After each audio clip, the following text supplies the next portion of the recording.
Opendoor stock, trading under the ticker symbol OPEN, is currently sitting at a live intraday price of $4.57. The market is showing a downward intraday push of about 3.79% in this session.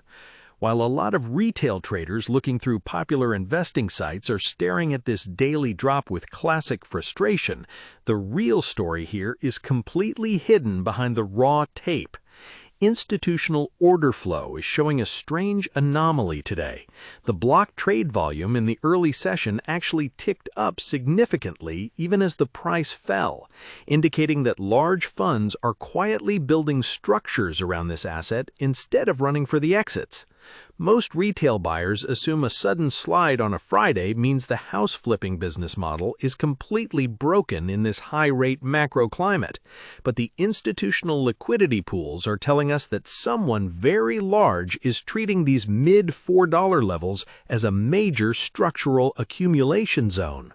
The standard expectation out there is that Opendoor is a distressed asset, just waiting to be crushed under the weight of a sluggish housing market and steep borrowing costs.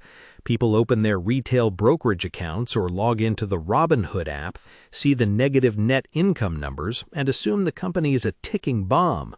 The common belief is that the instant interest rates spiked, the iBuying model became fundamentally broken, forcing the company to buy high and sell low in a broken landscape. But the reality is that the management has completely overhauled their pricing algorithms over the last year, moving away from high-risk balance sheet expansion toward a far more capital-light partnership model. This means the expectation of massive inventory write-downs is colliding with a reality where the underlying machine is actually running leaner and much safer than it did during the post-pandemic housing peak. When you track daily swings like today's move down to $4.57, you have to look closely at the trading volumes. Average daily trading volume has been holding steady around 92 million shares, but today we are seeing a tight consolidation pattern on slightly below average volume during the middle hours. This tells us the selling pressure is not a mass capitulation event. It is more of an absence of short-term buying momentum as the broader market processes macro data. If you are doing your own online investing via platforms like Interactive Brokers, you know that low-volume pullbacks within an established wider range can often point to macro hedging rather than internal corporate failures. The sector momentum for real estate technology has been incredibly fickle lately, with every single hint of Federal Reserve hawkishness sending small-cap tech names into a tailspin regardless of their actual operational balance sheets.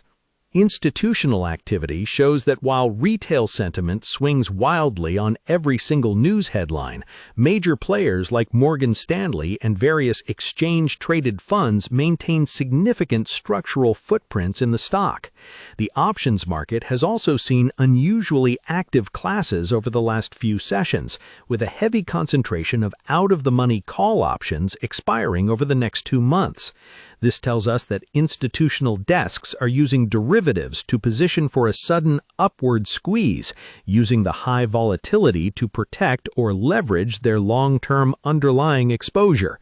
Anyone doing self-investing or using investment help services needs to see that this option skew is completely disconnected from the casual retail narrative that the company is simply heading to zero. Let us bridge this to the core operational reality. What does this company actually do? Opendoor operates an online platform for buying and selling residential real estate. Their original core business model, known as iBuying, relies on using complex data algorithms to value a home, making a cash offer to the seller within days, doing minor repairs, and then listing the home back on the open market. The goal is to make a tiny margin on the transaction fee and the slight arbitrage of the resale, providing ultimate liquidity and convenience to home sellers who do not want to deal with months of open houses and real estate agents. Over time, they have tried to build an entire digital ecosystem around this, offering integrated title insurance, escrow services, and financing options to capture more revenue per transaction without increasing their physical footprint. Historically, this model looked phenomenal when home values were skyrocketing and interest rates were at rock bottom. They scaled up rapidly, buying thousands of homes a month. However, when the macroeconomic backdrop flipped and interest rates surged to decades-high levels, the housing market completely froze. Sellers did not want to lose their low mortgage rates, and buyers could no longer afford the monthly payments. Opendoor was left holding a massive inventory of homes purchased at the peak of the market, forcing them to liquidate properties at staggering losses. In their older reports, specifically looking back at late 2025, the company posted substantial net income losses, showing everyone the exact dark side of taking real estate to a technology company's balance sheet. But look at their most recent quarterly performance. In the first quarter of 2026, they delivered a surprise beat on both revenue and earnings per share, with revenue coming in at $720 million against expectations that were significantly lower. The net loss narrowed dramatically, coming in at 5 cents per share compared to the much steeper losses estimated by Wall Street analysts. This earnings reaction initially sparked a strong rally, proving that the company's structural efforts to clean up its balance sheet are beginning to yield tangible results. They have drastically reduced the volume of homes they hold simultaneously, meaning they are far less exposed to sudden downturns in local real estate values. Let us pivot to the broader canvas of how people manage their capital, because this relates directly to how highly volatile tech stocks are handled. When you look at platforms like Schwab Intelligent Portfolios or explore various online investment strategies, small-cap companies like Opendoor are rarely the bedrock of a conservative strategy. Most automated robo-advisors or managed individual brokerage accounts will categorize a stock like this as pure speculation due to its high beta and lack of consistent historical profitability. If you're constructing a diversified long-term portfolio using Fidelity Investments, you might rely heavily on broad market Fidelity ETFs or established Fidelity mutual funds within a standard Fidelity brokerage account to build your core foundation. Managing your long-term retirement through Fidelity IRAs or checking your daily balances on the Fidelity mobile app provides a sense of stability, but the moment you want to allocate a small slice of capital to hyper-growth or turnaround plays, the strategy changes. You move away from the traditional Fidelity wealth management approach and start utilizing a dynamic Fidelity trading platform or a dedicated self-investing account where you can manage high-velocity assets independently.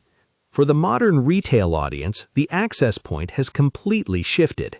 Many younger investors rely heavily on the Robinhood app for its simplicity, using Robinhood stock trading features to execute fractional shares or dabble in Robinhood crypto allocations. The platform's cash management features and Robinhood investment interfaces make it incredibly easy to jump in and out of names like Apple stock, Tesla stock, or Nvidia stock. Yet when traders want to scale up their execution sophistication, they often look towards dedicated fintech setups like SoFi Invest. Using the SoFi trading platform or adjusting allocations via a SoFi robo-advisor helps users balance SoFi active investing against a collection of broader SoFi ETFs.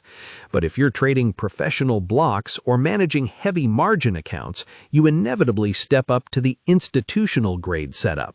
Using an Interactive Brokers account allows sophisticated players to navigate the Interactive Brokers platform with incredibly low Interactive Brokers fees, optimizing their Interactive Brokers stock trading strategies to execute massive block orders without tipping off the broader market. The contrast between these platforms shows exactly how different types of money are interacting with this specific asset right now. Comment below how many shares of Opendoor stock you currently hold in your portfolio. As we look towards the future outlook for this company, the ultimate trajectory will be determined by the collision between market expectations and macroeconomic reality. The bear case is simple. If inflation remains sticky and the Federal Reserve refuses to cut interest rates significantly throughout the remainder of 2026, the housing transaction volume will remain severely depressed. Under that scenario, Opendoor will struggle to scale its revenue back to the multi-billion-dollar levels needed to achieve sustained true net profitability on a GAAP basis. The risk of sudden inventory devaluation will always linger as long as they hold physical real estate assets on their books, no matter how advanced their pricing models claim to be. Conversely, the bull case centers on a massive coiled spring effect.